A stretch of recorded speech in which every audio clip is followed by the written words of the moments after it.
Bien-aimés, soyez les bienvenus sur Prions ensemble. Aujourd'hui, nous entrons dans une dimension spirituelle profonde, celle de la connaissance des noms de Dieu. Car dans chaque nom que l'Éternel révèle à son peuple, il dépose un mystère, une promesse, et une clé pour la prière victorieuse.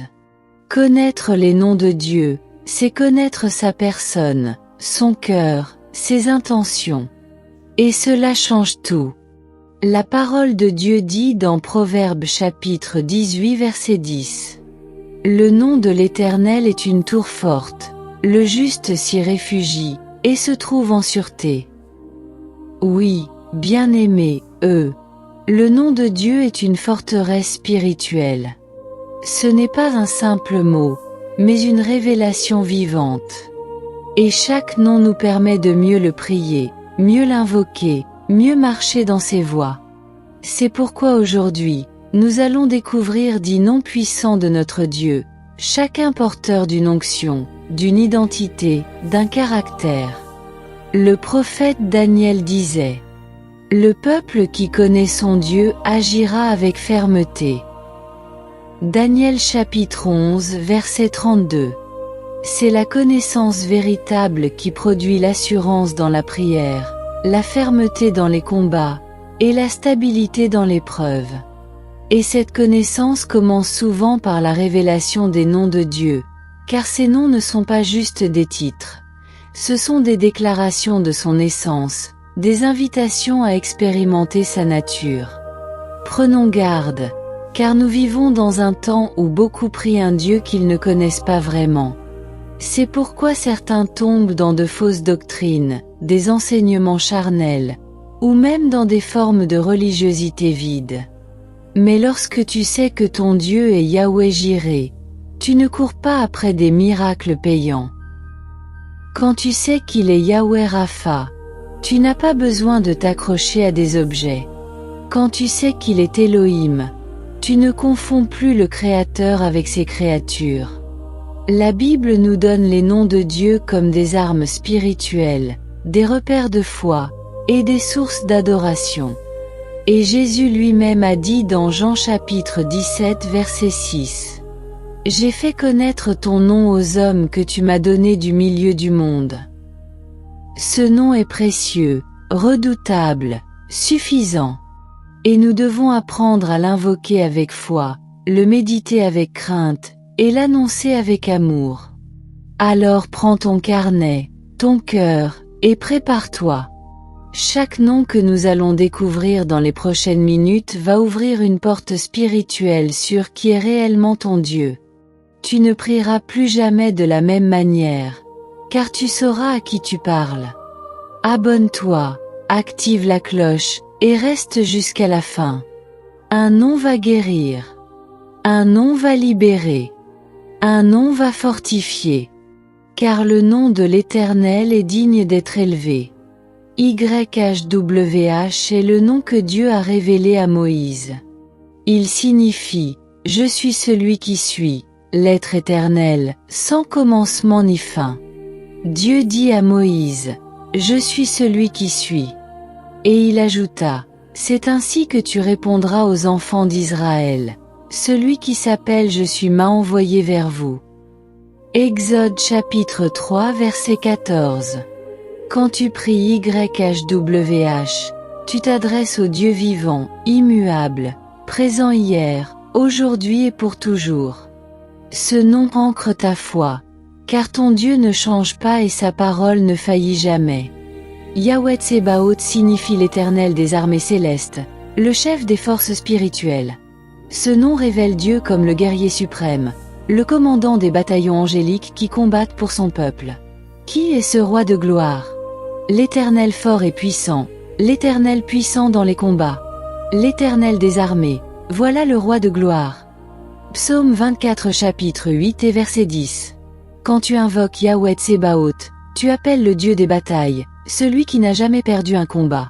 Ce nom est une arme puissante dans la prière d'intercession, dans les luttes spirituelles, et face à l'oppression invisible. Yahweh Tsebaoth dresse une armée pour te défendre, pour te délivrer, et pour vaincre tes ennemis visibles et invisibles. Il est ton rempart, ton défenseur, ton espoir dans l'adversité. N'aie pas peur. Le Dieu des armées est avec toi. Yahweh Jireh signifie « l'Éternel pourvoira ». Ce nom fut proclamé par Abraham sur la montagne de l'obéissance, lorsque Dieu pourvut un bélier en remplacement de son fils. Abraham donna à ce lieu le nom de Yahweh Jireh. C'est pourquoi l'on dit aujourd'hui, à la montagne de l'Éternel, il sera pourvu. Genèse chapitre 22 verset 14. Quand tu pries Yahweh Jireh, tu déposes ta foi en un Dieu qui anticipe ton besoin, qui ne tarde jamais, et qui ouvre des sources même au désert. Tu n'as pas besoin de supplier les hommes. Dieu voit ton besoin et il y répond avec précision. Invoque Yahweh Jireh sur tes finances, ton travail, ta maison, ta mission. Il est le Dieu fidèle qui pourvoit à chaque saison, selon sa richesse et non selon la crise. Fais-lui confiance, il agira avec puissance. Yahweh Rapha signifie « l'Éternel qui te guérit ». Ce nom fut révélé lorsque Dieu promit à son peuple la santé et la délivrance des maladies s'il marchait selon ses voies. Je suis l'Éternel, qui te guérit. Exode chapitre 15 verset 26. Quand tu invoques Yahweh Rapha, tu ne t'adresses pas à un médecin humain, mais à celui qui restaure les corps, les âmes et les vies brisées. Il guérit le cœur abattu, les blessures de l'âme, les maladies incurables, et même les douleurs invisibles. Si tu es affligé, alité, ou tourmenté dans ton être intérieur, déclare « Yahweh Rapha est mon Dieu ». Il envoie sa parole et guérit. Il renouvelle ta force comme l'aigle. Ne doute pas, ton Créateur est aussi ton médecin. Il guérit avec amour et puissance. Reçois la vie. Yahweh Nissi signifie « l'Éternel est ma bannière », c'est-à-dire mon étendard de victoire. Ce nom fut révélé après la victoire d'Israël contre Amalek, par la main de Moïse levée en intercession. Moïse bâtit un autel, et lui donna pour nom Yahweh Nissi. Exode chapitre 17 verset 15. Quand tu lèves les yeux vers Yahweh Nissi, tu proclames que ta victoire ne vient ni de la force, ni des circonstances, mais du Dieu vivant qui combat pour toi. Yahweh Nissi est celui qui précède ton chemin, couvre ton camp, et humilie tes adversaires. Que tu sois en pleine tempête ou dans un combat spirituel, élève cette bannière par la prière. Dieu est ton triomphe. Les flèches de l'ennemi tombent, les pièges sont brisés, car l'Éternel est ton drapeau levé dans le ciel. Gloire à sa victoire éternelle. Yahweh Tzidkenu signifie « l'Éternel notre justice ». Ce nom prophétique fut annoncé par Jérémie, révélant un Dieu qui se lève pour justifier et rétablir son peuple. Voici le nom dont on l'appellera, l'Éternel notre justice. Jérémie chapitre 23 verset 6. Quand tu pries Yahweh Tzidkenu, tu reconnais que ta justice ne vient pas de toi, ni de tes œuvres, mais de la grâce divine qui t'a rendu juste en Christ. Tu peux t'approcher du trône avec assurance, non par mérite, mais par l'œuvre accomplie. Ce nom couvre tes fautes, efface les accusations, restaure ta dignité, et renverse les condamnations de l'ennemi. Yahweh Tzidkenu est pour les cœurs repentants, pour ceux qui ont chuté et qui se relèvent. Il est le bouclier de ta conscience, et le juge qui te déclare libre. Sois justifié par lui. El Elyon signifie « le Dieu très haut », celui qui domine sur toute la création, sur les rois, les puissances, et les dimensions visibles et invisibles. Melchizedek, roi de Salem, apporta du pain et du vin. Il était sacrificateur du Dieu très haut. Il bénit Abraham, en disant « Béni soit Abraham par le Dieu très haut, maître du ciel et de la terre ». Genèse chapitre 14 versets 18 à 19. Invoquer El Elyon, c'est reconnaître que Dieu est au-dessus de tout nom, de toute autorité, de toute situation. Aucun trône humain ne peut contester son pouvoir. Dans tes combats, rappelle-toi que ton Dieu règne au-dessus des diagnostics, des verdicts, des systèmes injustes. Quand tu pries El Elyon, tu places ta foi dans un Dieu souverain, inébranlable. Il élève, il renverse, il gouverne. Soumets ta situation à El Elyon et observe la gloire descendre. El Roi signifie « le Dieu qui me voit ». C'est Agar, la servante affligée, qui appela Dieu ainsi dans le désert, après avoir été rejetée.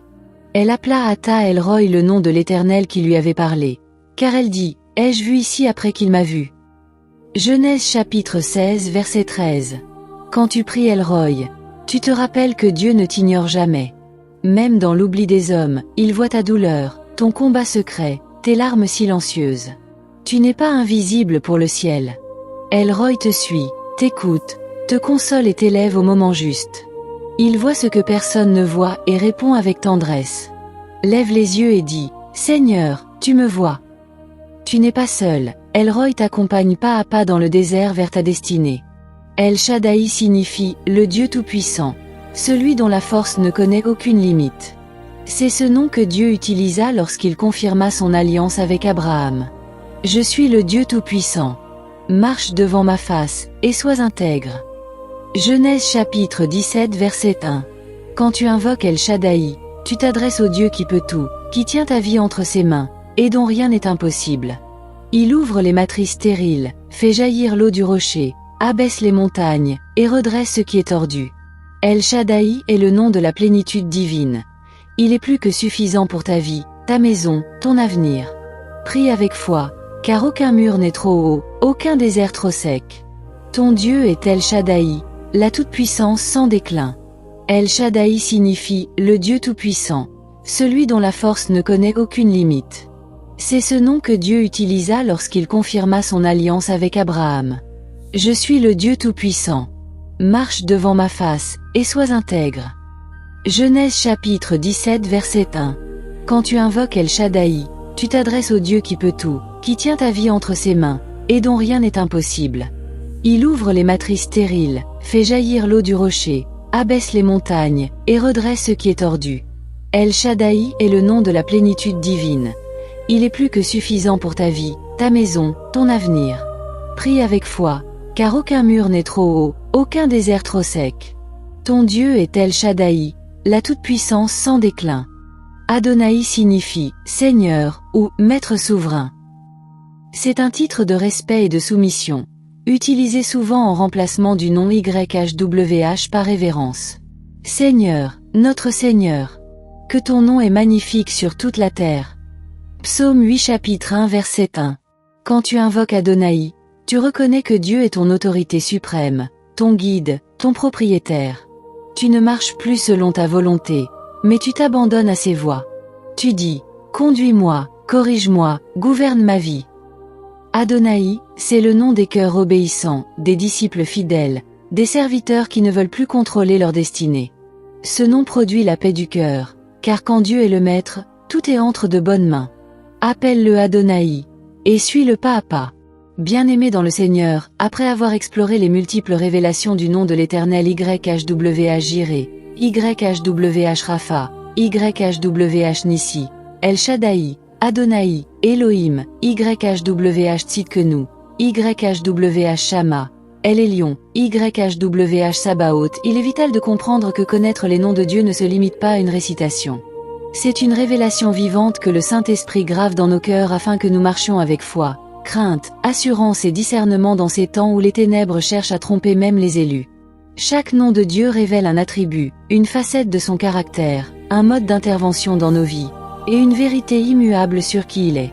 Et dans un monde rempli de contrefaçons spirituelles, la connaissance du vrai Dieu est notre bouclier contre les faux enseignements, les séductions religieuses et les doctrines d'erreur. La parole dit « Mon peuple est détruit, parce qu'il lui manque la connaissance ». Osée chapitre 4 verset 6. Mais en méditant ces noms et en les appliquant dans la prière, nous nous enracinons dans la vérité, et notre foi devient mature, ferme, inébranlable. C'est ainsi que nous reconnaissons la voix du bon berger, Jean chapitre 10 verset 4, et refusons de suivre celle de l'étranger. Ceux qui connaissent ton nom se confient en toi, car tu n'abandonnes pas ceux qui te cherchent, ô Éternel. Psaume 9 chapitre 10 verset 11. Celui qui connaît le nom du Seigneur discerne la lumière des ténèbres, l'onction véritable de la fausse apparence de piété, le message de Christ de la confusion des hommes. Le nom de l'Éternel est une tour forte pour les temps de crise, un rempart pour les âmes persécutées, une source d'autorité pour ceux qui prient avec foi. C'est pourquoi, bien-aimés, gardez précieusement ce trésor de révélation. Ne laissez pas ces noms être de simples mots, mais qu'ils deviennent une source de méditation, de proclamation, et de discernement. Le nom de l'Éternel est une tour forte, le juste s'y réfugie, et il est en sûreté. Proverbe chapitre 18 verset 10. Ainsi, marchez avec assurance. Priez avec autorité. Rejetez toute doctrine qui ne confesse pas Jésus comme Seigneur et Sauveur. 1 Jean chapitre 4 versets 2 à 3. Et soumettez-vous toujours à la vérité de l'Écriture, car le Dieu que nous servons est saint, fidèle, et puissant à garder ses enfants de tout égarement. Que l'Éternel vous bénisse et vous accorde sagesse et discernement. N'hésitez pas à aimer, partager et vous abonner à cette chaîne pour recevoir chaque semaine des révélations bibliques profondes et des prières inspirées. Ensemble, marchons dans la lumière de la vérité. Soyez fortifiés, soyez enracinés, soyez éclairés par la parole du Dieu vivant. Amen.